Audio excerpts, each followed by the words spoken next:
राज्यातील व आपल्या भागातील नवनवीन बातम्या पाहण्यासाठी SM9 न्यूज मराठी या चॅनलला लाईक करा, सबस्क्राईब करा आणि शेअर करायला विसरू नका। नमस्कार, SM9 न्यूज मराठी चॅनलमध्ये आपल्या सर्वांचे स्वागत आहे। आज आपण जवळा येथे आलोय। जवळा मतदारसंघात जे मतदार आहेत त्यांच्या काय प्रतिक्रिया आहेत ते आपण पाहूया। नमस्कार। नमस्कार, आपलं नाव? प्रशांत जाधव। आज तुमच्या जवळ्यामध्ये आज दोन उमेदवार आहेत, ते चुरसमध्ये आहे। तर ह्या दोन्ही उमेदवारात कोण येईल आणि कोणाला मतं जास्त पडतील आणि का? आम्हाला तर उमेदवार एकच माहिती, यशदादा साळुंखे पाटील। कसं आहे, आत्तापर्यंत आबांनी कामं केली आणि आता डॉक्टर बाबासाहेब देशमुख या दोघांची युती झाल्या। बाबासाहेब आत्ता चालू आमदार आहेत आणि आबा ह्याच्यापूर्वी जवळ्याला किंवा आसपास आमच्या 4 वाड्या असतील, आमचा भाग असेल, जी काही कामं झालीत, जवळची लाईट असेल, पाणी असेल किंवा रस्त्याची समस्या असेल, कुणाच्या अडीअडचणी असतील, पहिल्यापासून दीपक आबा साळुंखे पाटील यांनी आमचे प्रश्न सोडवले। त्यामुळं ह्यावेळेस यशदादा साळुंखे पाटील चांगल्या मताधिक्याने निवडून येतील। असं बी ऐकण्यात येते की अतुल पवारने कामं चालू केली, त्यानंतर त्यांचं बघून असं कामं चालू केली, असं निवडणुकीच्या पार्श्वभूमीवर त्यांनी कामं चालू केली।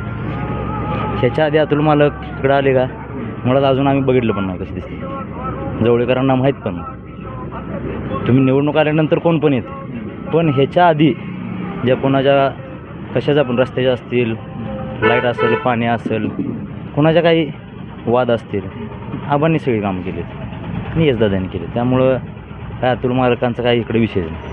म्हणजे ह्या तुमच्या जवळ गटातून यशराजे 100% चांगल्या मताधिक्याने निवडून येणार आणि दादा अभ्यासू नेतृत्व आहे, युवा नेतृत्व आहे, त्यामुळे दादांना निश्चित यश मिळणार। धन्यवाद। नमस्कार। नमस्ते, माझं नाव शहाजान अतार। आज जवळ गटात तुमच्या आज दोन उमेदवार चुरसमध्ये आहेत, एक यशराजे पाटील आणि एक अतुल पवार। तर ह्या दोघांपैकी कोण येईल? या दोघांपैकी यश पाटील येणार। यशराजे पाटील येतील। तेच काय ते? तेच काय म्हणतात, त्यांचं आजोबांचं, त्यांच्या वडिलांचं वारसा आहे, राजकीय पिंड आहे, त्यामुळे ती 100% येणार। त्यात आतापर्यंत त्यांनी, आता हे तर नवीन उमेदवार आहेत, अशी काय कामं त्यांच्याकडून झाली? त्यांच्या वडिलांनी बाबासाहेब देशमुख किंवा दीपक आबा किंवा गणपतराव देशमुख या सगळ्या मिळून पहिले विकास कामे केलेले आहेत। त्यामुळं ह्या जवळ्या गटामध्ये त्यांना कुठल्याही प्रकारची अडचण येणार नाही। जवळ्या गटातून यशराजे 100% येणार। धन्यवाद। आणि अतुल माकानं जी 8 वर्ष ते होतं त्या ह्याच्या गटामध्ये, एकत्र गटामध्ये, त्यांनी फक्त खांबर लावलेत, वायरा अजून वडलेले नाहीत। म्हणजे त्यांनी कामं चालू आहे, नाही, अर्धवटच कामं केलेत असं? अर्धवटच काम आहेत ते, डेप्या आहेत त्या, फिजा नाहीत त्या, फिजा आहेत तर वायरे नाहीत त्या, असा विषय आहे।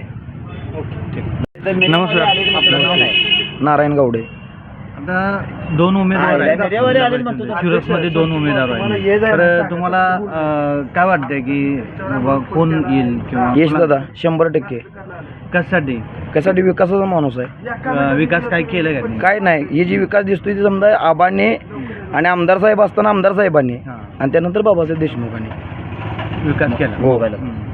तिकडे मोबाईलकडे बघा।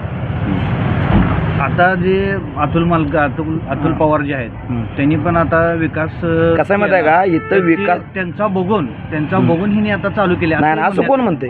असं म्हणण्यात येते। असं कोण म्हणते? सर्वसामान्य माणसाला तुम्ही जाऊन विचारा की। नाही, आम्ही विचारलेलं आहे, हां, त्यासाठी म्हणतोय की बाबा असं आहे का? मी काय सांगतो तुम्हाला, हे जी विकास दिसतोय, रोड असो, पाणी असो, लाईट असो, हे दीपक आबाने आमदार साहेब होते त्यावेळी त्यांनी केलेलं आहे, त्यानंतर बाबासाहेब आहेत, आता दोघांनी तर आघाडी आहे। जवळ्या गटातून यशराजांना लीड जाईल का? 100%।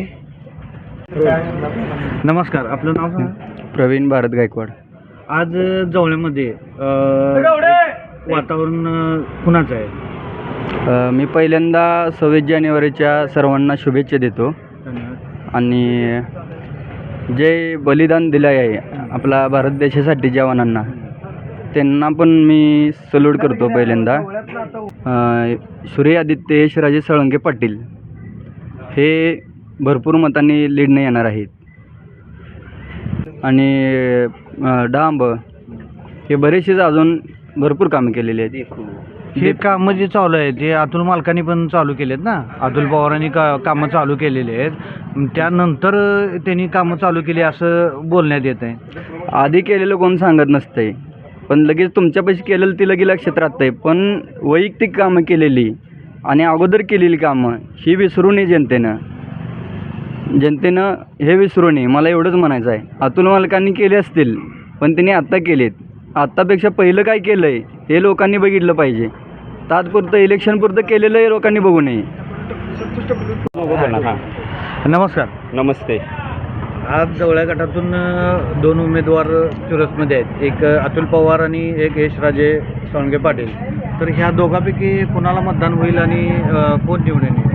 सर्वप्रथम प्रजासत्ताक दिनाच्या सर्व भारतीय वासियांना हार्दिक शुभेच्छा.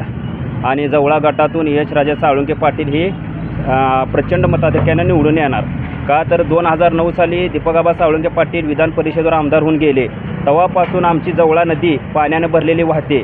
आज तागायत पाणी आहे तिथं. का तर जवळ्या गटाचा विकास करायचा असेल तर यशराजे साळुंखे पाटील यांना निवडून द्यावे आणि यशराजे साळुंखे पाटील निवडून येणार.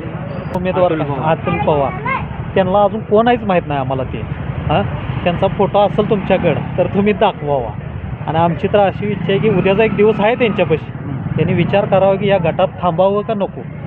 कारण यश दादांचं इथं कार्य चांगलं आहे, काम पण चांगलं आहे. आधी पण होतं ना, आता सध्याला चालू पण आहे त्यांचं.